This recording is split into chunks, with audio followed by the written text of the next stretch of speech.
Peut-on ne pas être soi-même?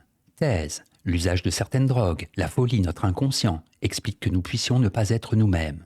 Antithèse. On ne peut pas être à la fois soi-même et un autre. Quoi que je fasse, je reste toujours la même personne. Thèse. On peut ne pas être soi-même. En effet, je ne suis pas entièrement maître de ma propre personne. La passion, le délire provoqué par la fièvre, la maladie mentale, les effets de la drogue, de l'alcool, expliquent que je peux agir sans être moi-même. Premier argument, je ne gouverne pas l'ensemble de ma vie psychique. Freud, dans une difficulté de la psychanalyse, écrit que le moi n'est pas maître dans sa propre maison. Je suis moi-même pour autant que j'ai conscience de ce que je fais et pense, mais la vie instinctive de la sexualité ne saurait être complètement domptée. Ce qui peut me conduire à ne parfois pas être moi-même, mais cet autre, c'est-à-dire cet inconscient sur lequel je n'ai pas une complète emprise. Deuxième argument, les autres peuvent m'empêcher d'être moi-même. Le livre de David Cooper, Mort de la famille, s'attache à montrer que la famille, mais aussi la société dont elle est le reflet, conduit les enfants à se conformer à des modèles sociaux qui ne respectent absolument pas leur véritable identité. Être soi-même passe généralement par la nécessité de rompre psychologiquement avec l'entourage familial.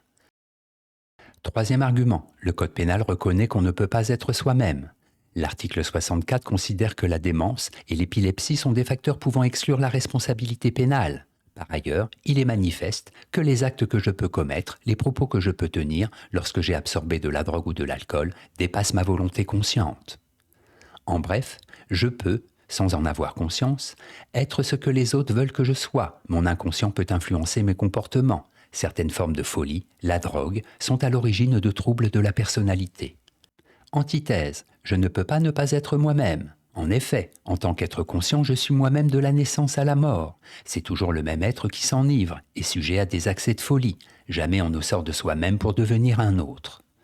Premier argument, tant que je pense, je suis moi-même.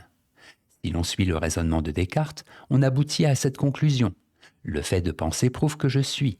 Et ce que je suis n'est pas cette table, un autre, mais bien moi-même. Si je cesse de penser, je ne suis plus rien, ni corps, ni moi-même.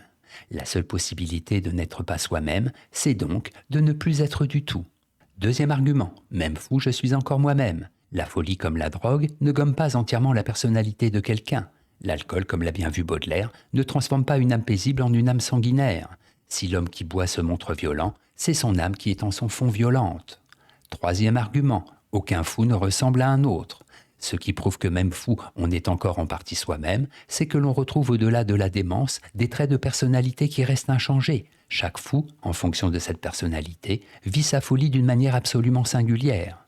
C'est ce qui, il faut le noter, rend le traitement des pathologies mentales si complexe.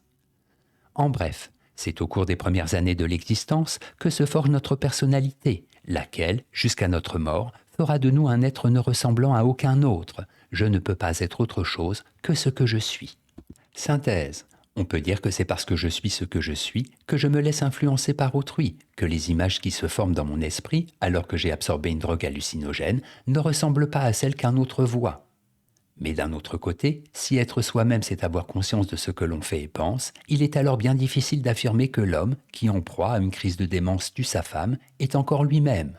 Surtout si recouvrant sa lucidité, il se trouve dans la plus totale incapacité de justifier son acte.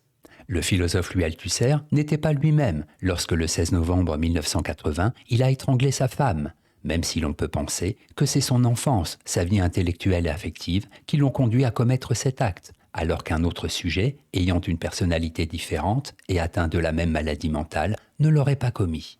Note et commentaire, Louis Althusser, philosophe français, spécialiste du marxisme, né en 1918 et mort en 1990.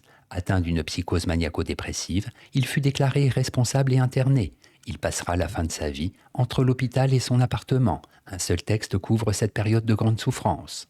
Il s'agit d'un entretien avec Fernando Navarro, publié en 1988. Citation. « Le noyau de notre être ne coïncide pas avec le moi.